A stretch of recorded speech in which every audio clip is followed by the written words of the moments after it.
Imagine being enslaved. Then imagine your oppressor offering you a gift on Christmas Day. A general strike. No violence. Just refuse to work until they meet your demands.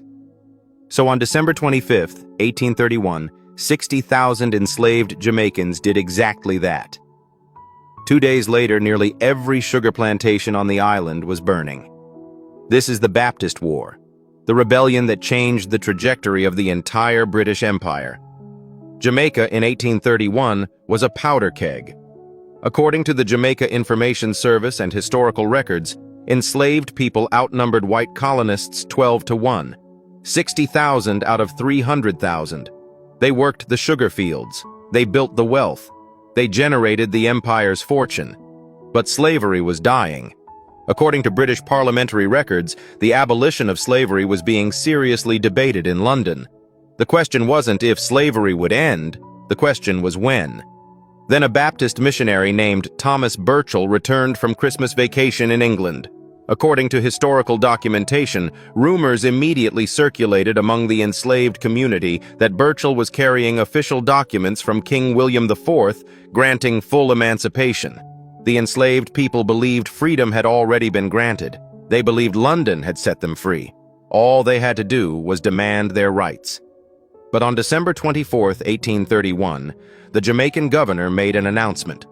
According to official records, he declared that the rumors were false. There was no emancipation, no freedom granted. The enslaved people had been lied to. In that moment, discontent exploded. Samuel Sharpe, known as Daddy Sharpe, was a Baptist deacon. According to Jamaican national records, Sharpe was one of the few enslaved men who was literate, educated, and trusted enough to move around the island. He was born around 1801, and he had used his limited freedom to do something revolutionary. He had been organizing, he had been planning. According to the Jamaica Information Service, at the end of prayer meetings in mid-December 1831, Sharpe would have select leaders stay behind. He would tell them stories of the Demerara slave revolt in Guyana in 1823. He would remind them of rebellions on other Caribbean islands. Then he would make them swear on a Bible to follow his plan. The plan was simple: peaceful resistance, a general strike. On Christmas Day, they would refuse to work. They would demand better working conditions and a wage, half the going rate, according to historical records. They would strike during the sugarcane harvest, when every moment counted, when the planters needed the labor the most. Sharpe believed the planters would capitulate. He believed they would surrender to economic pressure. He believed freedom could be negotiated. But he was wrong. On December 27, 1831, according to Jamaica's National Archive, the Kensington estate near Montego Bay caught fire. Not by accident, by design. The strike had escalated. Someone, history doesn't say who, set the cane fields ablaze. That fire was a signal. It said, "We are done negotiating." And across Jamaica, plantations erupted. According to contemporary records, more than 100 properties were set on fire. More than 40 sugar works were destroyed. The property damage totaled £1.15 million, roughly $124 million in modern currency. The Black Regiment, led by a commander only known as Colonel Johnson, defeated militia forces on December 28th. According to historical documentation, the militia retreated to Montego Bay while the Black Regiment seized estates, burned plantation homes, and urged enslaved people to join them. For the first time in Jamaica's brutal history, the enslaved were winning.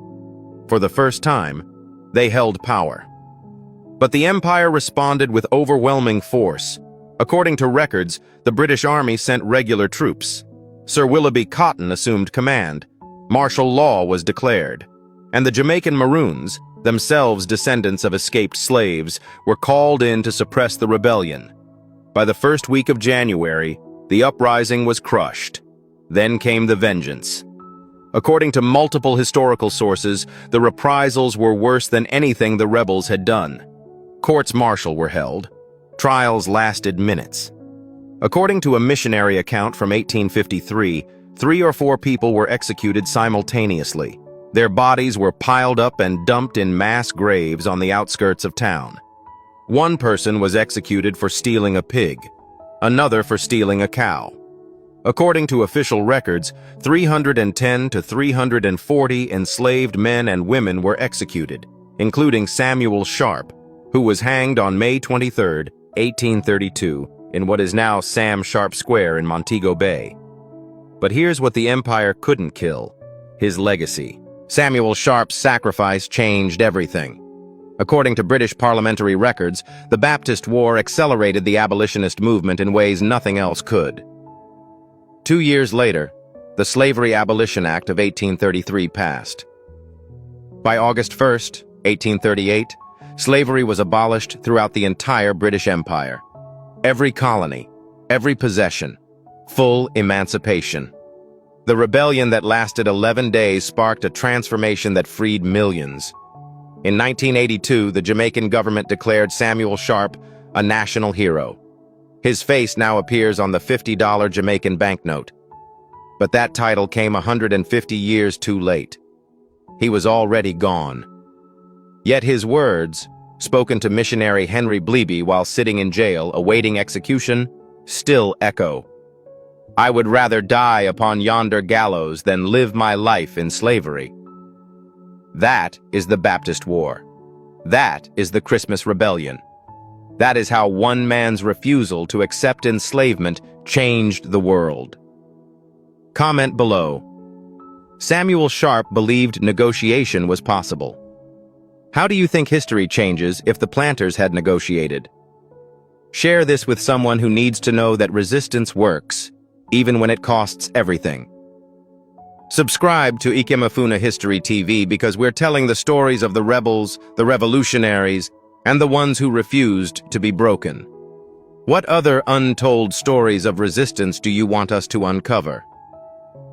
Let's keep revealing the truth together.